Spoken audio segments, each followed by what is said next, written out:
Assalamualaikum warahmatullahi wabarakatuh. Kami dari kelompok 2 presentasi General Linguistik dan materi yang akan kami bahas mengenai bahasa tulis dan sistem aksara. Dalam presentasi kali ini yang akan kami bahas tentunya mengenai apa itu bahasa tulis beserta contohnya dan beberapa contoh gambar piktogram dan yang terakhir adalah sistem aksara. Bahasa tulis. Yang pertama, bahasa tulis adalah sekunder, bukan primer, menurut linguistik. Jadi, bahasa tulis itu sekunder karena bahasa lisan dalam linguistik itu adalah prioritas. Maka, bahasa tulis itu sendiri disebut sekunder, sedangkan bahasa lisan itu disebut primer. Yang kedua, bahasa tulis menembus waktu dan ruang.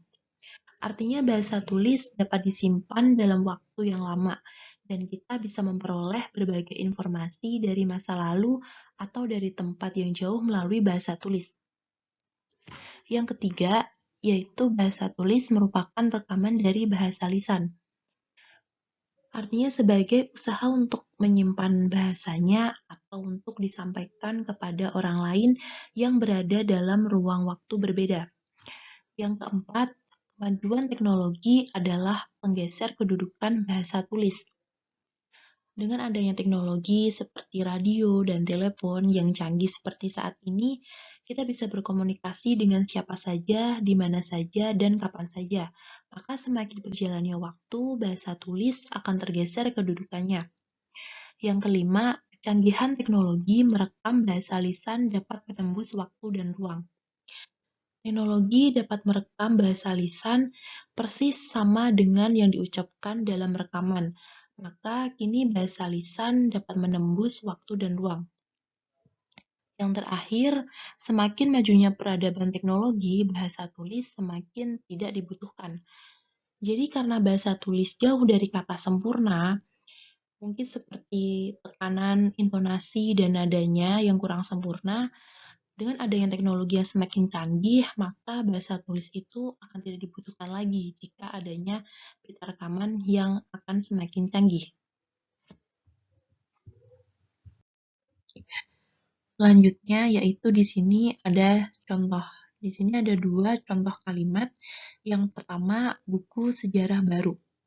Nah, karena kita tidak tahu bagaimana intonasinya dalam membaca yang benar, maka kalimat itu akan berbeda makna. Caranya adalah kita beri penghubung atau jeda dalam membacanya. Dalam kalimat ini ada 2 makna yang bisa jadi buku ini tentang sejarah baru atau bukunya yang baru. Maka perlunya intonasi sangat menolong kita untuk mengetahui makna kalimat yang benar, apakah yang baru itu bukunya atau sejarahnya. Nah, jika yang baru itu adalah sejarahnya, maka membacanya adalah buku sejarah baru. Jika bukunya yang baru, maka membacanya buku sejarah baru.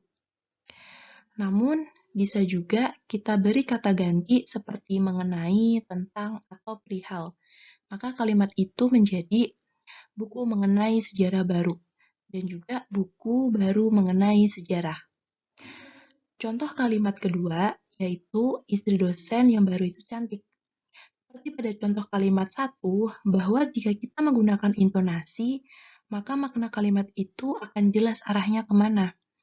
Jika kita membaca kata istri dan dosen secara seruntun, maka kalimat itu akan bermakna bahwa dosen itu baru saja menikah lagi dan memiliki istri baru.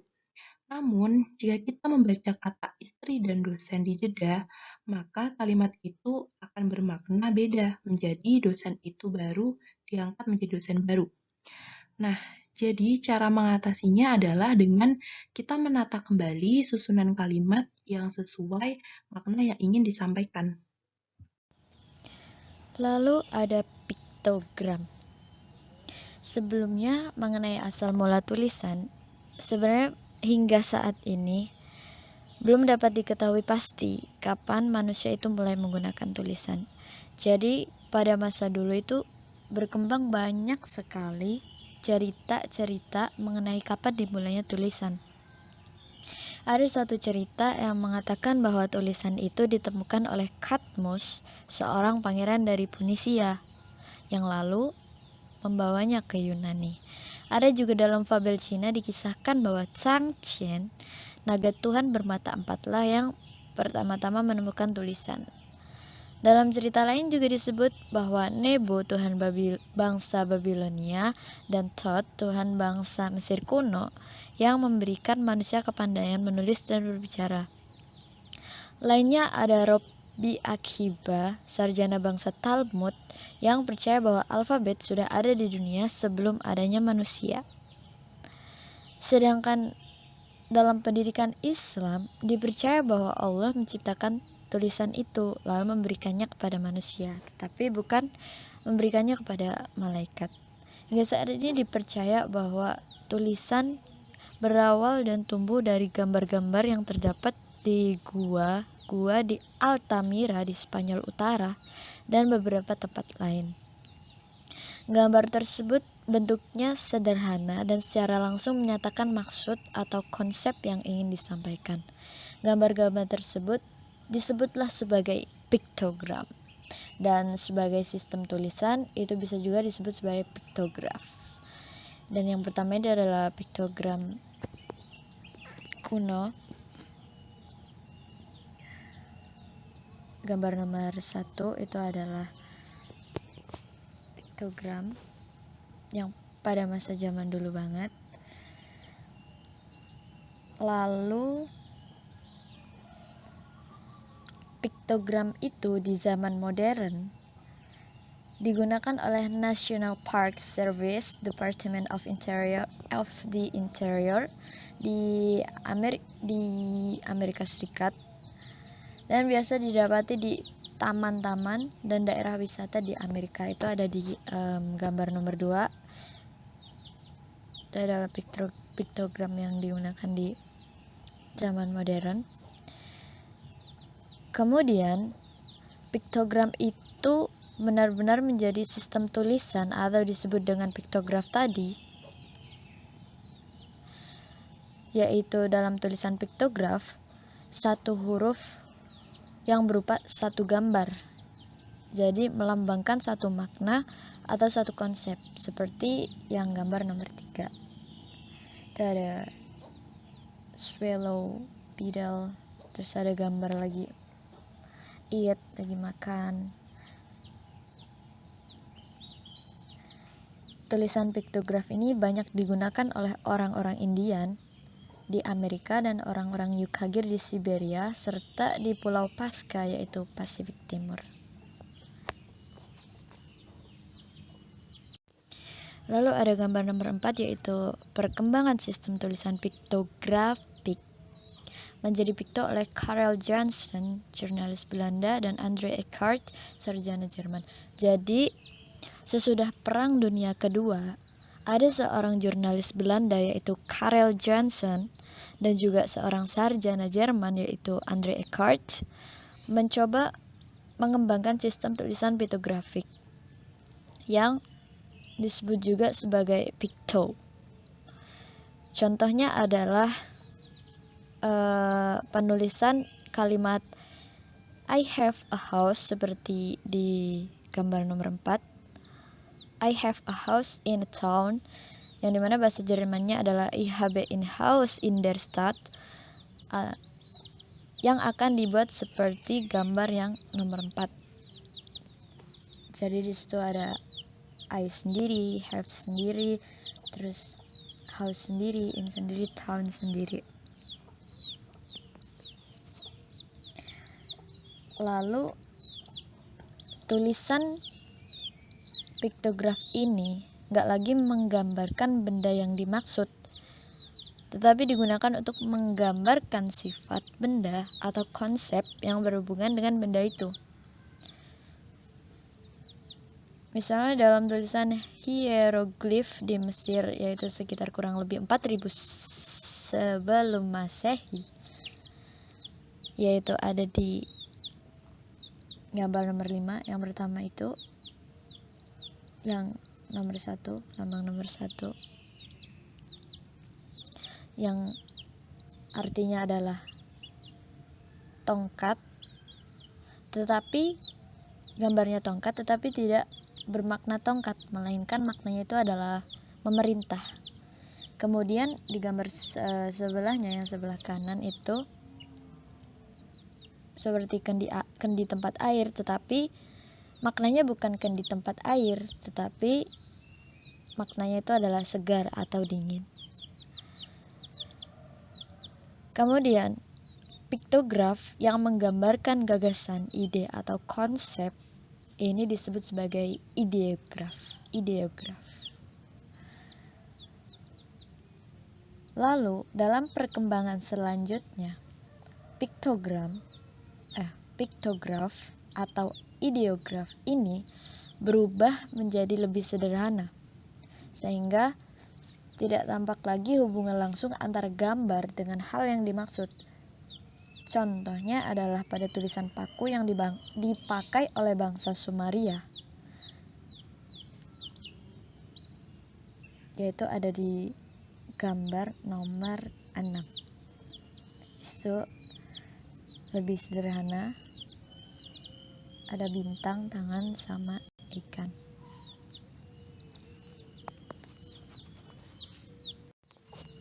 Lalu selanjutnya adalah aksara Venesia. Dari perkembangan sistem tulisan yang ada, jadi orang Mesir itu juga mengembangkan sistem tulisan yang menggambarkan suku kata, sehingga aksara silabis Mesir ini mempengaruhi sistem tulisan bangsa-bangsa lain, termasuk bangsa Venesia yang hidup di pantai timur Laut Tengah. Aksara Venesia ini terdiri dari 22 buah suku kata. Dalam aksara Venesia terdapat aksara yang melambangkan satu konsonan yang diikuti oleh satu vokal. Contohnya seperti yang ada di gambar. Ada tulisan Amerika, Australia, dan juga television.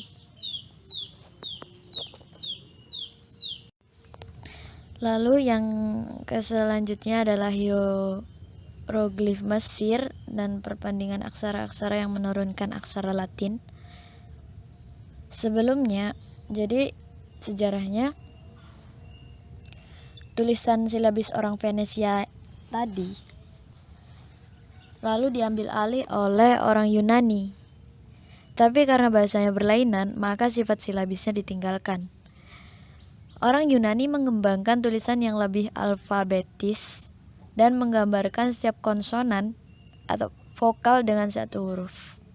Lalu aksara Yunani ini diambil alih oleh orang Romawi. Pada abad-abad pertama Masehi, aksara Romawi ini atau disebut juga aksara Latin menyebar ke seluruh dunia. Tiba juga di Indonesia sekitar abad ke-26 bersamaan dengan penyebaran agama Kristen oleh orang Eropa.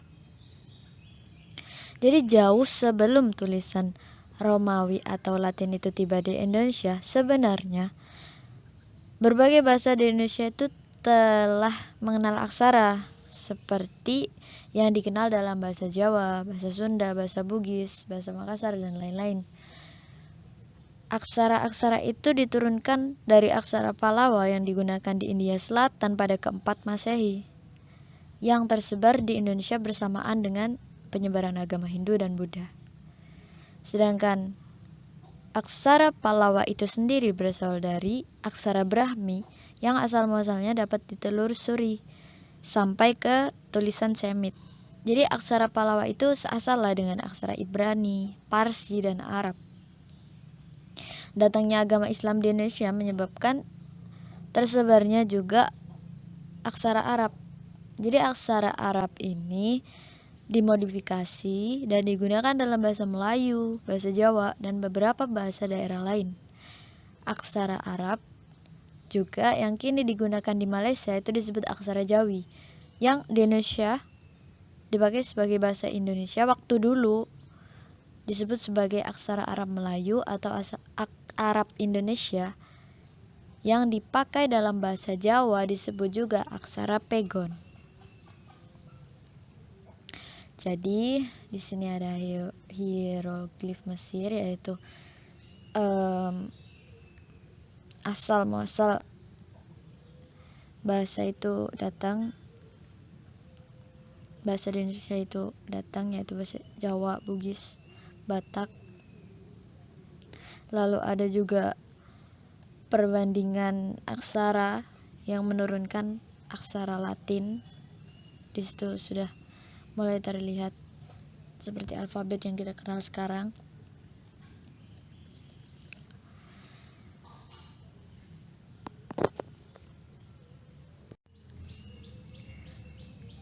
Seperti contoh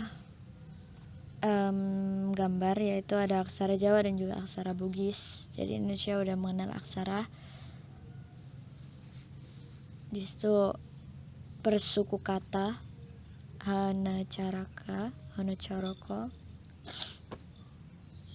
Dan juga buat aksara Bugis yaitu ada kaga, nga, ka.